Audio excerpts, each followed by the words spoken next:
So we're going to be moving on to our primary feature match now that we have the deck issue out of the way. Players going to be rolling dice to see who goes first, and they're going to be drawing their opening hands here in just a moment.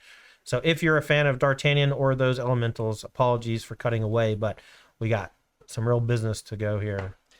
Absolutely. We're going to see Jacob Fumich here on the left on blue-red Murktide and Danny Bambino on your right with Jeskai Breach, and we are underway. It seems like they just had a small problem with missing a card from their deck, got lost. It's all taken care of now, and we are underway. All right, Danny Bambino here playing Jeskai Breach, Jacob Fumich on blue-red Murktide. The way that these decks are built, Bambino is playing the non-bow version of the deck, and so doesn't have that grinding station combo, but I think that actually just makes playing against decks like Murktide much easier. Yeah, I mean, not having to try to set up the combo against Murktide definitely makes the lines a little easier, not having those clunkier cards in your deck. But I mean, I would imagine that the actual card Murktide Regent itself is more of a problem for the fair version of Breach than it is for the combo version. That's true. I wonder if the answer to all this is playing the Emery version of the deck, so you can Ether Spellbomb and Saga, and just not playing Grinding Station. Potentially. I loved the Emery stuff, and like losing it means that like you're a little bit worse against Murktide. Any deck where Emery can stick and generate a lot of card advantage and be good, you're losing that ability. But you get to trade that off for a lot more of aggressive game plan with Dragon Race Channeler and stuff like that. So yeah, looking at the list here, I think the really only way that Danny has to get a Murktide Regent off the table is to Fairy Time Raveler. Okay, that's a good one though. Yeah, it could just be, or perhaps Unholy Heat and like plus Bolt or something like that. Sure. All right, well, we have DRC plus Bobble here from Fumich. Both players playing Darcy and Bobble early to get a little card selection. And Bambino going to reveal the top card. And there you go. And Fumich passing the turn. And Bambino going to go ahead and fetch EOT. That's going to essentially erase the information gained by the Bobble. So the card that Bambino was going to draw, Fumich no longer going to know it. Yep, we'll see Bambino find a Sacred Foundry there. It's a great movie I just watched. What's that? Just rewatched. The Sandlot. I mean, it's a great movie. The Great Bambino! You're a big baseball fan, so I'm sure that's like a classic for you. Yeah, Sandlot, absolutely. Haven't watched it in quite some time. Might be due for a rewatch myself. Yeah, I used to stay up late playing video games. I still do sometimes, but I've been kind of splitting my time recently trying to watch a lot more movies, especially rewatching movies from my childhood just to see if they hold up. Sandlot holds up. It was still real good. Yeah, we see a Prismatic Ending there take care of the Dragon's Rage Channeler, and just a Ragavan coming down. Bambino opting not to fetch to potentially dash the Ragavan. Yeah, it couldn't mean a couple of things. I personally like getting Ragavan down in spots where it can attack and you don't have to dash it every time. And that could be what Danny's doing here. But also could just be holding up Spell Pierce. Yeah, absolutely. Or any other one-mana piece of interaction or card selection. And it looks like he does have a Spell Pierce in hand, so that could be devastating for Fumich if he goes for like a Bolt or a Counterspell or something in the next turn or two, trying to knock off that Ragavan. Yeah, it looks like Fumich's hand is full of counter magic. He got 2 counter spells and also a Spell Snare in his hand there, and just picked up a couple a land and a Dragon's Rage Channeler. Well, if we're being honest, that Spell Snare seems like it could be juicy in this format, right? Just so many people playing Hammer. And the bulk of their cards cost 1 and 2, with a lot of their 2-drops being instrumental to their plan. Yeah, I mean, that's just a great call this weekend from Fumich, especially with the amount of Hammer that we did see in the field. The only targets, I believe... Oh, no, I guess the Jeskai Breach deck actually has more targets than I initially thought. You've got the Letter Shredder, Expressive Iteration, and Underworld Breach itself. You don't have to sell me on a Spell Snare. As long as it fits in the format a little bit, I'm putting at least one in my deck. It's good. It's a great card. Handles a lot of threats for 1 mana, and it's one of those counter spells that scales similarly throughout the whole game.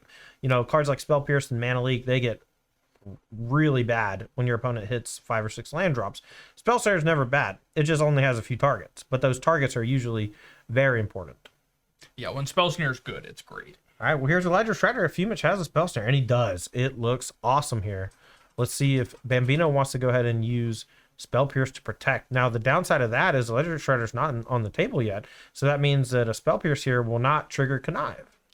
Right, and Bambino is looking at one other card in his hand. I believe that's a Bolt. Yep, that's going to go ahead and take care of the Dragon's Rage Channeler. All right, well, this is, I think, a tester spell. The Bolt was to see if Fumich had a Spell Pierce of his own, and Bambino targeted the creature first, and now that resolved instantaneously, maybe the Spell Pierce wants to target the Spell Snare, but instead changes his mind. Now going to go for Ragavan attack to play around a Lightning Bolt. So just a lot of mind games back and forth and a lot of potential plays and things to play around. Yeah, this matchup is definitely going to be extremely intricate. Yeah, and it's hard to imagine one player really being able to gain too much of a foothold. Right. I'd say this is where the Jeskai Breach deck is likely to be a little more advantaged, because they've got the same amount of, say, cantrips and ways to churn through your deck as this Murktide deck, but they've also just got the card Underworld Breach to be able to refuel. We'll see whether or not Breach or the more traditional counterspell heavy build is able to come through. So this is actually something that happened to me a bunch at the NRG event that I played, where my Ragavan just started connecting against my Murktide opponent, and it was almost 100% because their hand was just full of counter spells and spell pierces and such. And as long as, like, you know, you have 2 or 3 threats, it's usually the second or third one which is going to stick, as long as you can get it underneath those counter spells. All right, DRC was played off the Ragavan. That hits a counter spell, but you can't imagine that playing a counter spell onto the Ragavan target is very important, like very good, you know. Yeah, it's bad news. Exactly. Like, you're just spending a card to deal with this free card that your opponent just got off your deck. It doesn't exactly feel good. Yeah. We know Bambino has a Spell Pierce in hand, and the shields are somewhat down for Fumich here. If Fumich plays a counter spell on something, Spell Pierce can protect it. We'll see if Bambino finds anything to do to warrant the play. Yeah, Bambino's definitely going to want to try to find some interaction here, because that Dragon's Rage Channeler is absolutely 3/3. Does find a Lightning Bolt, but I imagine this might eat a second counterspell from Fumich, and does. And then, guess what? Spell Pierce time. Yep. We saved that one forever ago for this exact moment. And the Ragavan continues the party. Yep, and a counterspell off the top.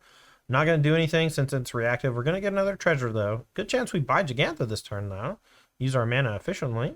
And that is indeed what you see. It's actually interesting. I think Danny might have preferred that Jacob actually draw that counterspell, but Expressive Iteration is the find off the top here. Looks for the 4th counterspell, Lightning Bolt, and another Lightning Bolt. Yeah, so Bolt is going to be the reveal. Bolt goes on the bottom and counterspell to hand. So counterspell going to be able to take care of Gigantha, and things are swinging in Fumich's way. What a powerful card Expressive Iteration is, man. All right. Looks like Bambino found a Ledger Shredder, which is going to be the play. See if this is enough to bait the counterspell. It is not. Dash Ragavan. All right, we're going to counter the Ragavan. I think I would have countered the Ledger Shredder, honestly. That card is so scary. Bambino discards the Lightning Bolt, opting to keep the Gigantha, so we've got perfect information here. 5/5 is big. Mishra's Bauble off the top. Couldn't see the card, but we're going to go back Bambino's way and attack with the Ledger Shredder, likely. That card was Prismatic Ending. Nice. Okay, we do have the white from the Sacred Foundry to use it on a threat later, but it looks like it's Gigantha time. My man, the Jegman. What's your nickname for Gigantha? Some people call him Jeff. What do you call him? Jeff. I just call it Jeggy. Jeggy? I like Jeggy. I call him Jegman. Or Jag. Getting Jeggy with it. Yeah. No. A draw from Fumich. Looks like... That was Murktide Regent. Yeah, that's a big boy. You can probably make that bigger than the Gigantha, and it's the second spell for the turn, so we are going to get a Connive. Going to discard Prismatic Ending and grow the Ledger Shredder.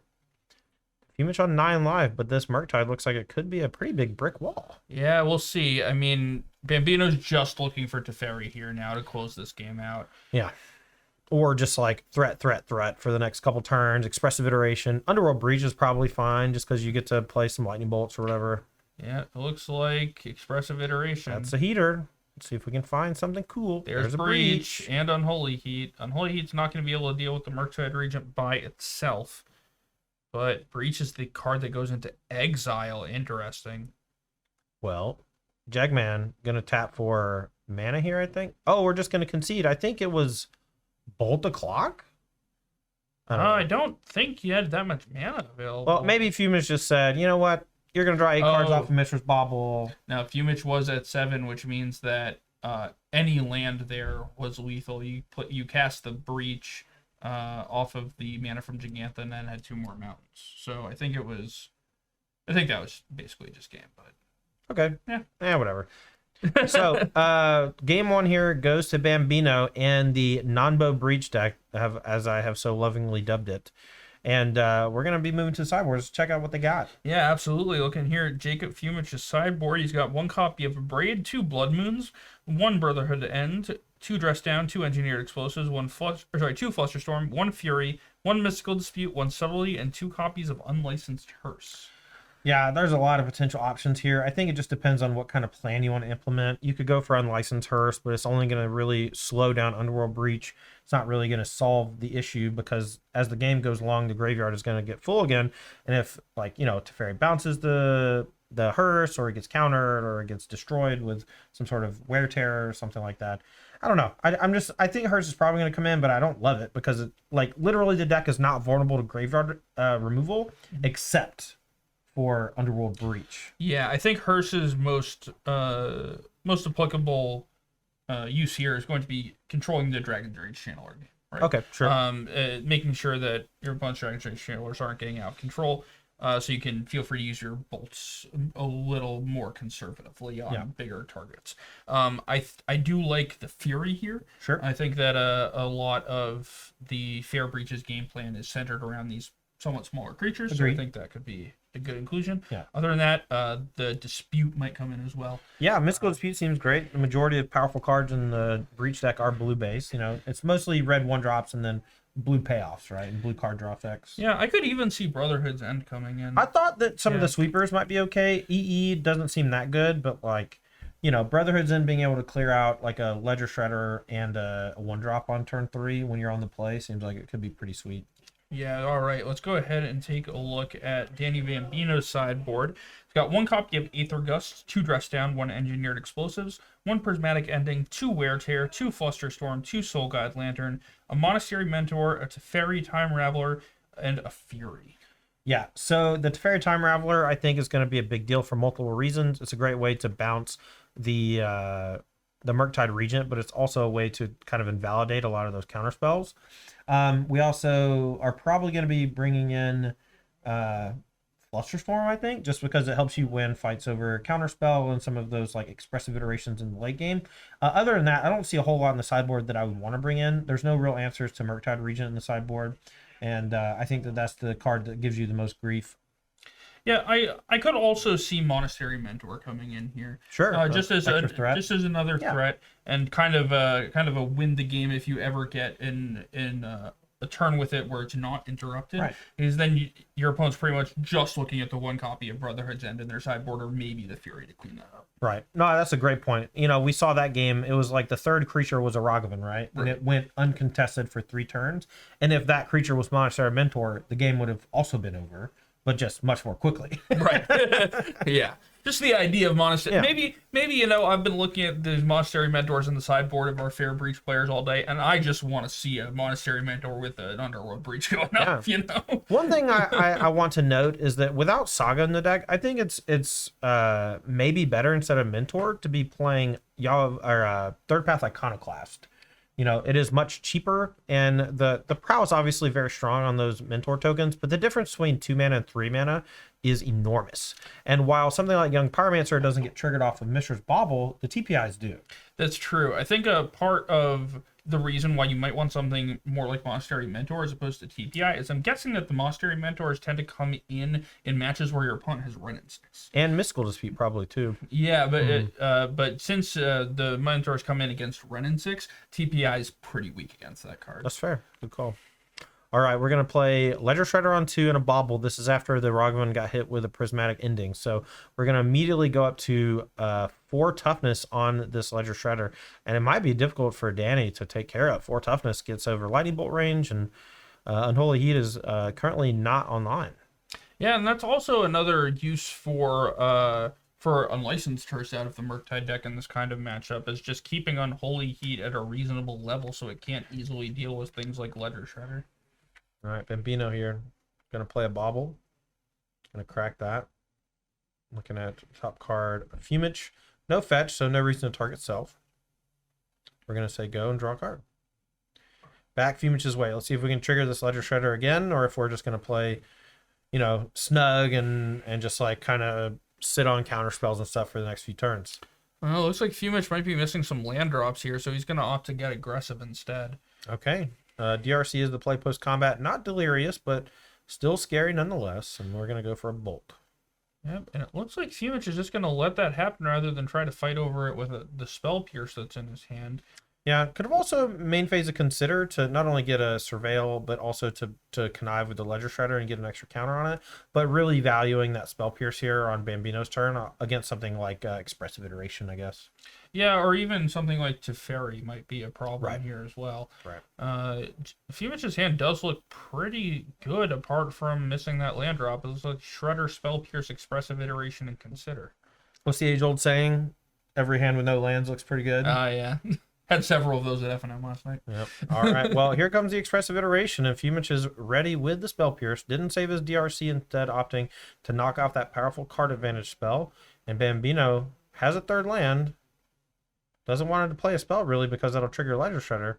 Could cast DRC, but my guess is going to play a Consider end of turn instead. And interesting to note there, Bambino does have a copy of Flusterstorm in hand and opted to cast Expressive Iteration before playing the land, simply try to hit a land off of the iteration. Right. Ended up getting punished a bit.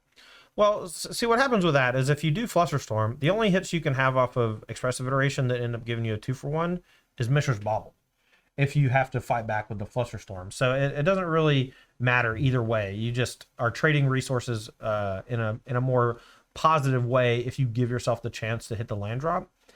So I think Flusterstorming there. Also, you just want to Flusterstorm your opponent's Expressive Iterations. Like, we're just doing back and forth, countering each other's EIs. Yeah, and you do see the Flusterstorm there counter the Expressive Iteration. It looks like Fumage did find the land there, and so he's going to go ahead and connive off this Ledger Shredder, casting Consider. And now let's resolve this Consider. All right, top card. It's a land. Goes to the graveyard. Now that we got 3, I don't think we need much more. We're going to battle for 3 damage, or we're going to hold back for a Ragavan. Looks like we're playing defense. That's interesting. Wow. I did not expect that. But, I mean, it makes some sense. The Ragavan is, like, pretty scary. You could get a free card off of it. But 3 damage is 3 damage. Yeah, and it looks like they've got an Unholy Heat going after this Ledger Shredder, and you get nothing, turns out. Yeah. Not even 3 damage. Yeah. And now, though, the greatest fear, the reason we didn't attack, Ragavan coming across, we're going to bang the drum for 2. We're going to get a treasure. Maybe we'll find something to do for 1 mana. Finds a land, so he just gets the treasure. Getting closer to Gigantha. Yep, and Fumage's hand looks like a copy of Counterspell and his 1 copy of Underworld Breach. Okay. So, doesn't necessarily have a lot of ways to fight against this Ragavan. I mean, this Counterspell can go after it, but then you're looking kind of at a potential Breach. Oh, you know what? You could potentially Breach plus Murktide Regent. That'd be a funny. I don't know if you have enough cards in the graveyard for that. It costs 3 to cast, and then you got to delve. But, given enough cards, you can. Now, the real question is, we're casting the Breach here. Are we just going for, bobble, bobble, bobble? Is that what we want to do? Do we want to try to play Darcy first so that we get a couple surveils? The problem is you just run out of steam sometimes when you're trying to do this. But I feel like Darcy plus Bobble is better than Bobble Bobble. And Fumage agrees, and it looks like that's what we're going to go for. So something that I haven't seen before that I just had to look up is exactly how Murktide Regent's templated. It looks like it's not going to come up this game because we did see Murktide Regent exiled there. But what's funny is if you have enough cards to escape plus delve for the Murktide Regent, it'll actually see those instants and sorceries as well and potentially get even more counters when you cast it. All right. Well, because it's an additional cost. Because it checks cards exiled with Murktide Regent as you cast it, and exiling cards to escape is part of the cost. That's wild. Okay. All right. Back Bambino's way, we just have the Bauble and DRC off the Underworld Breach, but a pretty good 2-mana spell, like getting your Darcy back in play and getting a Bauble means the card replaces itself and you have a threat on the table as well. We have a Consider from Bambino and a land drop. We know about the Darcy or the Ragavan in hand. We'll see if there's an answer for the Darcy or what we want to do there. We're going to play our own Underworld Breach, and we're going to do something very similar to last turn, but maybe with a prismatic ending also on the Dragon Race Channeler. Yeah, that ending's being flipped to the front, and we are going to, looks like, see it here on the Channeler. I think my favorite outcome from the next few weeks of tournaments would be if they banned Bauble. Because Bauble is really the thing that's enabling all these fair breach decks. But you know what people are going to start doing then? They're going to start playing Brawl and Manamorphose. I think that's the next iteration. If they ban Bauble, that's just the next iteration. And you'll see that, like, free spells are just always going to be problematic. And so if you want free spells to exist, you cannot print stuff like Underworld Breach. It's just an outrageous Magic card. Yeah, I mean, I personally think that Breach is the problem and not Bauble, but... Well, Bauble's always... I mean, Bauble was the problem with Luris, and Bauble was the problem with, like, Emery, and Bauble was the problem. Look, Bauble... Free cards are problematic. That's the thing. Oh, yeah. Bauble's definitely been problematic at a lot of points during its lifespan, you know? But we'll see. Breach being Yogg-Will is definitely higher on my concern list, I would think. But yeah. Undeniably, Mishra's Bauble is an extremely powerful card. So both players doing a fair breach. Fumich here just got the DRC and the Bauble. Bambino countered with a Bauble of his own and an answer for the DRC. So now we're back to parity. Fumich plays Dragon Race Channeler, has access to a Fire Islet, could pop that looking for a threat, but decides to just hold up mana. Wonder if he has like Archmage's Charm or something at the ready. Yeah, we'll see Bambino lead off with a Consider here. What you looking for? Removal, or do you want threats? Well, not that Spirebuff Canal, and there's the Monastery Mentor. That's a good one. All right. Bambino would only have access to one additional spell should he choose to go for the Mentor. So it looks like it's going to be Ragavan instead. Yeah, can play a Spirebluff Canal tapped, or could save it for a later connive off a Ledger Shredder. I think once you've drawn the Monastery Mentor, you probably want to deploy your lands at this point. You want to play as many spells as you can the turn where you play the Monastery Mentor. All right, Fumich cracks the Fire Islet. Looks like he drew Spell Pierce, and then counterspell is the last card in hand before that, and then peels Unlicensed Hearse. So a lot of potential options here for Fumich. Yeah, all of them pretty reactive. I mean, this I imagine the Hearse will come down this turn. I don't think there's many reasons to keep both Counterspell and Spell Pierce up unless you're spoiling for a fight, and because Bambino's only got 2 cards in hand, that's not excessively likely. All right, well, here's Hearse. We're going to use that to surveil 1 and keep it on top. Must be pretty good. And I wonder if we're going to just main phase eat some stuff out of the graveyard, or if we're going to wait and see if that's going to happen later. Looks like we're going to put the Ledger Shredder into the graveyard from the surveil. Changing of the mind. And back over to Bambino, who picked up a Prismatic Ending. I think we may be looking at an attempted Mentor turn here. Okay, and attack first is going to basically do a spot check to see if Fumich has a removal spell. We're going to look at the top card. If it's something like Spell Pierce or Counterspell, this could be devastating. Well, Unholy Heat is equally bad because it takes away one of your only threats at the moment. It is currently a 3/3, and if the Hearse is able to eat multiple card types out of the graveyard, we could turn off Delirium and make that Unholy Heat invalid. Yeah, I think what's going to end up happening here is that Bambino's just going to kind of play a game of chicken. Ah, you act first. Haha. Yep. Here comes Counterspell on the Monastery Mentor. We're going to surveil. The other thing that might have done, and we'll have to check on that, is that might have made it impossible for Fumich to turn off Delirium with the Hearse.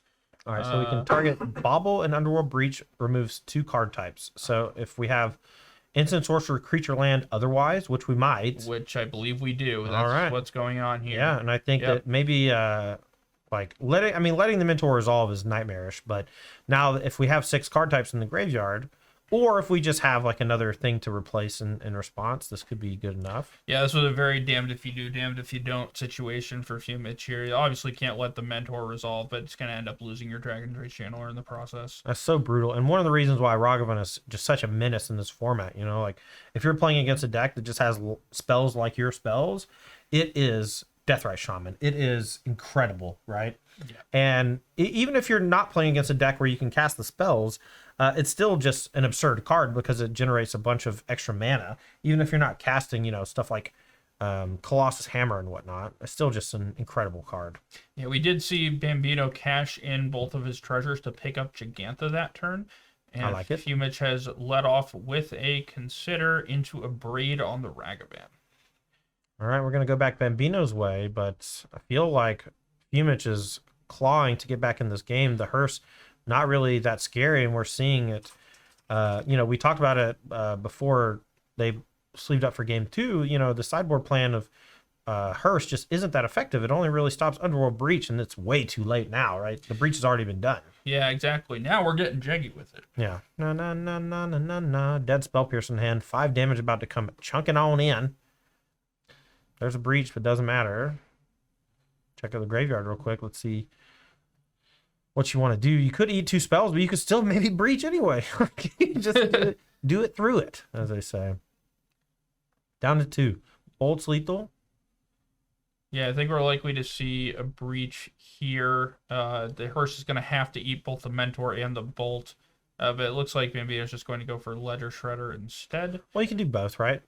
So Ledger Shredder first, then Underworld Breach. But let's just be Consider.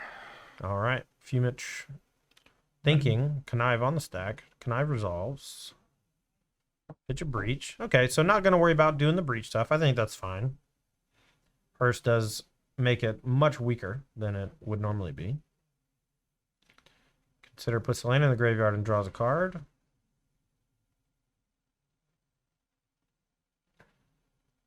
Let's see if Bambino has any other threat to deploy or Lightning Bolt for lethal. Either way, Fumich has got some tough sledding if they get done tap. Yep, looks like we're going to see an expressive iteration here as well. That'll get Spell Pierced. Bambino has Bauble and Prismatic Ending left over. So Fumich is going to need something quite good to get out of this one. I think it literally has to be expressive iteration into double Unholy Heat. Well, there's Unholy Heat number 1. Yeah, but 2 life and 2 creatures with 2 power, and that's all she wrote. Danny Bambino is on to our top 8. Likely be first seed as well at 6-1, having to play the last round, unable to draw because of the pair down. Bambino takes it down, and that's 2 copies of Non-Bow Breach in the top 8, and one of them is first seed, and the other one's TJ Radizak. Yeah, that's quite the showing for this deck so far.